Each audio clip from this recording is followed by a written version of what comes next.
அப்ப இந்த யாசீன் சம்பந்தமான இந்த ரிவாயத் எல்லாத்தையும் தொகுத்து ஹதீஸ் கலை அறிஞரான அம்ர் அப்துல் லத்தீஃப் என்று சொல்லக்கூடிய ஒரு அறிஞர் இதுல எல்லா ரிவாயத்தையும் தொகுத்து ஒரு 100 பக்கத்துக்கு ஒரு புக் போட்டுக்கிறார். இந்த ஹதீஸ் எல்லாவற்றையும் தொகுத்து நான் உங்களுக்கு சும்மா ஒரு பார்க்கணும்னா இன்ஷா அல்லாஹ் PDF ஃபைல் என்ன செய்கிறேன் அந்த குழுமத்தில் போடுறேன். எல்லா ரிவாயத்துகளையும் தொகுத்து எல்லாமே என்ன தாயிவானவைகள் ஆதாரபூர்வமானவைகள்னு சொல்லி யாராவது சஹி என்று சொல்லி இருந்தால் அந்த அறிஞர்களுக்கு விளக்கத்தையும் என்ன சொல்லி இந்த அதாவது யாசீன் சம்பந்தமாக வரக்கூடிய சிறப்பு கல்புல் குர்ஆன் என்று வரக்கூடிய செய்திகளும் இன்னும் உள்ள செய்திகளும் என்று சொல்லி சொல்றீங்கத்தை பார்க்குறோம். நான் இங்கே டீட்டெயில்ஸாக என்ன செய்யலை பேசலை. நம்ம ஹிஸ்னுல் முஸ்லீமில் வந்து என்னது தனித்தனியாக பேசி அது வந்து இவ்வளவு தேவையில்லைன்னு என்ன செஞ்சுட்டாங்க அதில் சொல்லிட்டாங்க. அதனால சுருக்கமாகத்தான் நீங்கள் என்ன செஞ்சுக்கிறேன்னு சொன்னால் இல்லைன்னு சொன்னால் இந்த ஒவ்வொரு செய்தியை எடுத்து இன்றைக்கு பேசுகிறோம் ஒரு 2 தொடர் என்ன செய்யும் இது எப்படி லைஃப் ஆனது அப்படின்றதுக்கு என்ன செஞ்சிடும் அதிலே போயிடும். ஆனால் சுருக்கமாக நீங்கள் இப்போ இந்த செய்திகளை வச்சா உங்களுக்கு விளங்கிடும் இவ்வளவுமே லைஃபானவைகள் இட்டுக்கட்டப்பட்டவைகள் அல்லது மிகவும் பலகீனமானவைகள் தான் இந்த யாசீனுக்கு வந்திருக்கக்கூடிய சிறப்பு. கல்புல் குர்ஆன் அல்லது இறந்தவர்களுக்கு ஓதுங்க அல்லது இப்படி இரவுல ஓதினா என்ன அவருக்கு எல்லாம் குர்ஆனை 10 முறை ஓதின மாதிரி யாசீன் ஓதினா நோக்கம் என்ன செய்யும் நிறைவேறும் என்றதெல்லாம் தவறான. இந்த இடத்துல இன்னொன்று சொல்லிக்கணும், யாசீன் ஓதி நோக்கம் நிறைவேறின மக்கள் சிலர் இருக்கிறாங்க. விளங்கிட்டா யாசீனை ஓதி நோக்கம் நிறைவேறின சில மக்கள் இருக்கிறாங்க. இதுக்கு என்ன தஃப்சீர் அகீதா ரீதியா என்ன சொல்றது? ஏன்னா மிக முக்கியம் யாசீன் என்ற தஃப்சீர் வந்து யாசீனுடைய தஃப்சீர் வந்து மக்களால் நிறைய பார்க்கப்படுறதுக்கு அது ஏற்படுத்தி இருக்கக்கூடிய பிரபல்யம் ஒரு காரணம். அதனால் அந்த விளக்கங்கள் மிக முக்கியம். சூரா யாசீன் ஓதினால் நோக்கம் நிறைவேறும். உதாரணமா மா உஸம்ஸம் லிமா ஷுரிபலஹு ஜம்ஸம் தண்ணீர் ஏன் நம்ம எது குடிக்கிறோமோ அந்த நோக்கம் நிறைவேறும் அப்படின்னு சொல்லி இந்த ஹதீஸ் சம்பந்தமாக இமாம் இப்னு ஹஜர் அஸ்கலானி தனியாக ஒரு நூல் என்ன செஞ்சுக்கிறாரு எழுதி இது லைஃபானதா சஹியானது இதோட பிரச்சனை பற்றி எழுதி. ஏன்னா சில அறிஞர்கள் இதை லைஃபான செய்தி என்ன செய்கிறாங்க சொல்லி காட்டுறாங்க. ஜம்ஸமுக்கு சிறப்பு உண்டு, ஜம்ஸம் தண்ணீர் சிறப்பு, ஆனால் குடிச்சா நோக்கம் நிறைவேறும்ன்றதெல்லாம் லைஃப் என்று சொல்லக்கூடிய நிறைய ஹதீஸ்களை அறிஞர்கள் என்ன செய்கிறாங்க இருக்கிறாங்க. அப்போ ஜம்ஸம் குடிச்சு நோக்கம் நிறைவேறி இருக்க வாய்ப்பு நிறைய என்ன செய்யுது இருக்குது வாழ்க்கையில். அதே போல சூரா யாசீன் ஓதி நோக்கம் நிறைவேறி இருக்க வாய்ப்பு இருக்குது.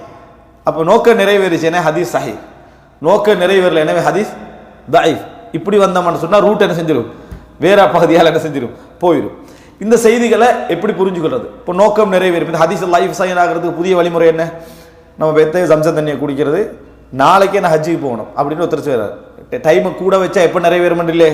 அப்போ டெஸ்டிங் வந்து என்ன செய்யலாம், இந்த வருஷம் நான் ஹஜ்ஜுக்கு போகணும் அப்படின்னு சொல்லி ஒருத்தர் குடிக்கிறார். ஹஜ்ஜுக்கு போக கிடைக்கல, ஹதீஸ் பெண்ணே தாயிஃப். ஏன் வாக்கைக்கு முரண்படுது, நேரடியான நடைமுறைக்கு முரண்படுது. சப்போஸ் போயிட்டாரு லைஃபான ஹதீஸா இருந்தாலும் அது என்ன சஹி, ஏன் நடந்துட்டு இப்படி புரிஞ்சுக்கிறதான்னு கேட்டால் பிழை. இதை நம்ம எப்படி புரிஞ்சுக்கணும் அப்படின்னு சொன்னா இப்னு தைமியா ரஹிமஹுல்லாஹ் அவர்கள் ஒரு அகீதாவுடைய மஸ்அலாவோட விளங்கப்படுத்திட்டு வார்த்தைன்னு சொல்றாரு. இந்த விஷயங்கள் இதில் இல்லை, இந்த ஹதீஸ் சம்பந்தமாகவுடைய சிறப்புகள் சம்பந்தமாகவோ அல்லது இந்த தொடர்பான விளக்கங்களோ இதில் என்ன இல்லை. நான் ஆரம்பமாக சொல்லிக்கிறோன்னு சொல்றேன். என்னன்னு சொன்னால் சிலர் கபரில் போய் பிரார்த்திச்சு உடனே என்ன செஞ்சிருக்கும் அது நடந்திருக்கும். சிலைகளுக்கு பக்கத்தில் போய் பிரார்த்திச்சு என்ன செஞ்சிருக்கும் சிலருக்கு என்ன செஞ்சிருக்கும். நம்ம இப்னு தைமியாவோட விளக்கம் இது நடந்திருக்கும். அப்போ இவைகளெல்லாம் என்னது சிறுக்கான பிரார்த்தனைகள் பிரார்த்திச்சு நடந்திருக்கும். அதே போல இந்த மாதிரி லைஃபான சரியான செய்திகளை வச்சு நம்ம பிரார்த்திச்சு நடந்திருக்கும். இந்த மாதிரி விஷயங்களை எப்படி நம்ம புரிஞ்சுக்கிறது? பலகீனமான செய்திகள், அதே போல சிறுக்கான இடங்கள், கபருடைய இடங்கள் இதெல்லாம் நடந்துட்டேன்னா இதை எப்படி புரிஞ்சுக்கிறது அப்படின்னு சொன்னால், அல்லாஹு ரப்புல் ஆலமீன் ஒரு மனிதனுடைய துஆவை கபூல் செய்கிறது அவர் ஓதுறத்தை வச்சோ அவர் சொல்றதை வச்சோ இடத்தை வச்சோ அல்ல. அவர் எந்த அளவுக்கு அல்லாஹ்வின் பக்கம் திரும்பி அந்த பிரார்த்தனையை செய்கிறார்ன்றதை வச்சு. அவன் முஷ்ரிக்காக இருந்தாலும் சரி, முஷ்ரிக்காக இருந்தாலும் அல்லாஹ் என்ன சொல்றான், நீங்கள் நிர்பந்த நிலையில் யாரை அழைக்கிறீர்கள்? பக்கத்து காஃபிர்கிட்ட கேட்கிறான், நிர்பந்த நிலையில் யாரை அழைக்கிறீர்கள்? நிர்பந்த நிலை என்றால் கடல்ல, புயலுடைய நேரங்கள்ல, வேற எந்த சிலைகளும் பயன் தராதுன்னு கன்ஃபார்மா அறிஞ்ச நேரங்கள்ல எல்லாம் நீங்கள் யாரை அழைக்கிறீர்கள் அப்படின்னு சொல்லி அல்லாஹ் தஆலா யாரை அழைக்கிறாங்க?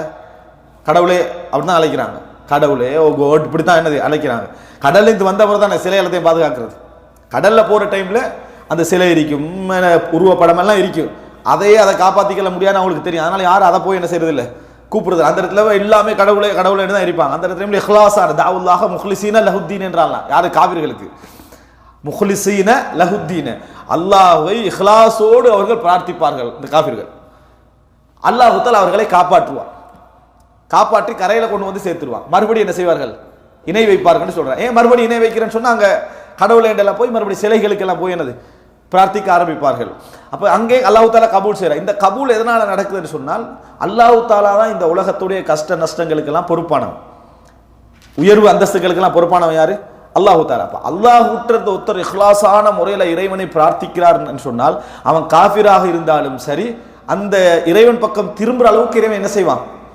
பதில் சொல்லுவான். இறைவன் பக்கம் திரும்புற அளவுக்கு உலக விஷயங்கள் இருக்குது, இதெல்லாம் பதில் சொல்லுவான். அவனுக்குரிய தேவைகளை நிறைவேற்றுவான். அல்லாஹ் தஆலா குல்லன் நுமித்துஹா உலாஇ வஹா உலாஇ, அவர்களுக்கு நம்ம இந்த உலகத்துல கொடுப்போம், இவர்களுக்கு என்ன செய்வோம்? இந்த உலகத்துல கொடுப்போம். இந்த உலகத்துல யாருக்குமே என்ன தடை இறைவன் விதிப்பதில்லை. இந்த அடிப்படையில தான் ஒருத்தர் கபருக்கிட்ட போய் பிரார்த்திக்கிற நேரத்திலும் இறைவன் எனக்கு எப்படியாவது தரணும் என்ற சிந்தனையோடு என்ன செஞ்சிட்டாரு? பிரார்த்திச்சிட்டாருன்னு சொன்னா சில வேளை அல்லாஹ் தஆலா என்ன செய்வான்? கபூல் செய்வான். அவர் ஹராமான ஒரு சூழல்ல பிரார்த்திச்சாலும் அல்லாஹ் என்ன செய்வான்? கபூல் செய்ய. சிலை கிட்ட போய் பிரார்த்திச்சாலும் கபூல் செய்ய. கடல்ல முஸ்ரிக்கின் கிட்ட பிரார்த்தனை அல்லாஹ் என்ன செய்யறான்? கபூல் செய்கிறான். எனவே இதை வச்சு நம்ம நினைச்சிடக்கூடாது ஷிர்க் சரியானது, பிதஅத் சரியானது, அல்லது இந்த ஹதீஸ் சஹீஹானதுன்னு என்ன செஞ்சிடக்கூடாது, நினைத்து விடக்கூடாது என்றது இமாம் இப்னு தைமியா ரஹிமஹுல்லாஹ் அவர்களுடைய பதில். உண்மையிலே யோசிக்க வேண்டிய சிந்திக்க வேண்டிய ஒரு பதில். நம்ம சுனாமி வந்த டேட்ல என்ன சொன்னாங்கன்னு சொன்னால் பாத்தீங்களா, இந்த இந்த இந்தாருடைய தரீஹ், அதாவது இந்த தர்கா என்ன செஞ்சுட்டு காப்பாற்றப்பட்டுட்டு, சில கிறிஸ்டியன்ஸ் என்ன காட்டினாங்கடா சிலை என்ன செஞ்சுட்டு காப்பாற்றப்பட்டுட்டு அப்படின்லாம் காட்டினாங்க. நாங்கள் அதை விட பெரிய ஆதாரம் வச்சுக்கிறோம். 300 லட்சம் சிலை என்ன செஞ்சது பாதுகாக்கப்பட்டுச்சு. அப்ரஹா வார டைம்ல மக்காவில் காபத்துல்லால 300 லட்சம் சிலை இருக்கிற நேரத்தில் காபத்துல்லாவெல்லாம் காப்பாற்றலையா? காப்பாத்தினா. ஆனா அதை ஆதாரமாக வந்து குர்ஆன் எங்கேயா சொல்லுதா? கடவுள் காப்பாத்தினதே உங்களுக்கு போதாதா இந்த சிலைகள் எல்லாம் உண்மை என்பதற்கு அப்படின்னு எங்கேயா குர்ஆன் சொல்லுதா? இல்ல. அந்த சிலைகளை ரசூலுல்லாஹ் உடைக்கிறாங்க, அப்ப எதுவும் என்ன செய்யல, காப்பாத்தல. சிலையை உடைக்கிற டைம்ல காப்பாத்தல, எல்லா சிலைகளையும் உடைக்கப்படுற டைம்ல காப்பாத்தல. எனவே காப்பாற்றப்பட்டதுக்காக வேண்டி அது சரியண்டோ, அழிக்கப்பட்டதுக்காக வேண்டி அது பிழையண்டோ அர்த்தமல்ல எடுத்து கௌபாவுடைய வரலாறு என்ன ஆதாரம் என்பதை நம்ம என்ன செய்ய வேண்டும்? புரிந்து கொள்ள வேண்டும். எல்லாம் அறிவுபூர்வமாக இருக்கணுமே தவிர இந்த மாதிரி நடந்ததை வச்சு என்ன செய்யக்கூடாது, இது பிழையண்டாகிறதோ சரியண்டாகிறதோ கூடாதுன்றத நம்ம யாசீனுடைய விஷயத்துல அப்படித்தான் புரிஞ்சுக்கிறோம். சூரா யாசீனை ஓதி ஒரு மனிதர் செய்யற நேரத்தில் அவருடைய முழு எண்ணம் என்னடா, யாரெல்லாம் எனக்கு இது எப்படியாவது என்ன செஞ்சிடணும், நீ நிறைவேற்றி தரோன்ற இஹ்லாஸ் தான் அவர்கிட்ட அதிகமாக என்ன செய்யும் இருக்கும். அதை யாசீன் ஓதி அவர் என்ன செய்யறாரு, கேட்கிறாரு, கிடைச்சிருக்கு. இன்னொரு காரணம் யாசீனுக்கு நம்ம என்ன சொல்லலாம்டா, சூரா யாசீன் அல்லாஹ்வுடைய வசனங்கள்ல உண்டு. அல்லாஹ்வுடைய வசனங்களை தொகுத்த ஒரு சூரா இது. அந்த டைம்ல அல்லாஹ் தஆலா பொதுவாக குர்ஆனுக்கு சொல்லக்கூடிய அந்த கபூல அல்லாஹ் தஆலா என்ன செஞ்சிருக்கலாம், அதுக்கு வைத்திருக்கலாமே தவிர ஹதீஸ் சஹீஹாகிறதுக்கு இது என்னது ஆதாரம் இல்லை. அப்படி இல்லைன்னு சொன்னா இந்த ஹதீஸ் லைஃப் ஆகிறதுக்கு இது இதா போயிடும். நடக்காதவங்களுக்கு என்ன செஞ்சிடும், லைஃப் என்ற அர்த்தமாயிருச்சு. எனவே மக்களுடைய அனுபவத்தை அவருடைய அனுபவம் என்று சொல்லணுமே தவிர ரசூலுல்லாஹ்வோட என்ன செய்யக்கூடாது, இணைக்கக்கூடாது என்பதை நம்ம புரிந்து கொள்ள வேண்டும். இதுதான் சூரா யாசின் சம்பந்தமா. சூரா யாசின் வெள்ளிக்கிழமை ஓதுற வளமையெல்லாம் எங்கள் சமுதாயத்தில் என்ன செய்திருக்கீங்க, வெள்ளிக்கிழமை ஆகிட்டு சூரா யாசின் ஓது. சிலர் வந்து வாழ்க்கையில் சூரா யாசினை தவிர வேற எதுவுமே என்ன தெரியும், குர்ஆன் ஓத தெரியாதவர்களுக்கெல்லாம் சூரா யாசின் தெரிஞ்ச மக்கள்லாம் என்ன செய்யறாங்க, இருக்கிறாங்க. சூரா யாசின் தான் கபர்ல என்ன செய்வாங்க, அதை தான் எடுத்துட்டு போவாங்க. இந்த நடைமுறைகள் எல்லாம் யாசினுக்கு ஒரு பிதத்தான வடிவத்தை என்ன செஞ்சுட்டு கொடுத்துரு. யாசினை ஓத வைக்கிற நன்மை கிடைத்தாலும் கூட ஒரு பிதத்தான வடிவத்தை சூரா யாசினை கொடுத்தது. எனவே அறிஞர்களுடைய பார்வையில் சூரா யாசீன் ஆதாரபூர்வமான எந்த சிறப்பும் இல்லை. குர்ஆனுக்குரிய பொதுவான சிறப்புல சூரா யாசீன் என்ன செய்யுது வந்து அடங்குகிறது என்பதை நம்ம என்ன செய்ய வேண்டும், புரிந்து கொள்ள வேண்டும். அப்ப இது மக்காவுடைய மொத்தமாக மக்காவுடைய வசனங்களை உள்ளடக்கியது. அடுத்தது இரண்டாவது வந்து இதுல எந்த விதமான சஹீஹான ஆதாரங்களும் சிறப்புகளும் இல்லை என்பதை நம்ம என்ன செய்ய வேண்டும், புரிந்து கொள்ள வேண்டும். அடுத்ததாக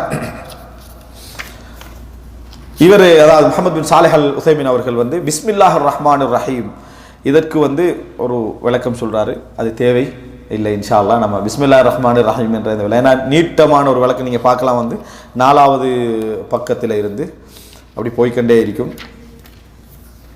அதாவது 7வது பக்கம் வரைக்கும் என்னது பிஸ்மில்லாஹிர் ரஹ்மானிர் ரஹீம் குர்ஆனில் சூரத்தோடு சேர்ந்ததா சேராததா, குர்ஆன் சூரத்தோடு சேர்ந்ததா சேராததா, சேர்ந்து வச்சுக்கண்டா அதனூடாக வரக்கூடிய அதாவது ஃபிக்ஹ் மசாயில்கள் விளங்கிட்டா.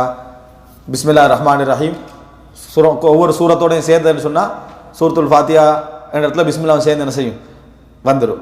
பிஸ்மில்லா விட்டாலும் சூரத்துல் ஃபாத்தியா விட்ட இடம் என்ன செஞ்சிடும் வந்துடும். இல்லை அது ஒவ்வொரு சூரத்துக்கும் இடையில உள்ள ஒரு தனி வசனம், எந்த சூரத்துக்கும் சம்பந்தம் இல்லாத வசனம் என்று சொன்னால் அதுக்குரிய சட்டங்கள் என்ன செய்யும் வேறுவாக போகும். இது போன்ற விஷயங்கள் யாசீனோடு முத்தஅல்லிக் அல்ல. அதாவது சூரா யாசீனோடு மட்டும் சம்பந்தப்பட்ட விஷயம் அல்ல, இது முழு குர்ஆனோடு சம்பந்தப்பட்ட விஷயம். அதனால இதை நம்ம குர்ஆன் சம்பந்தமாக பொதுவாக படிக்கிற டைமில் என்ன செய்வோம், அதை படிச்சுக்கொள்வோம்.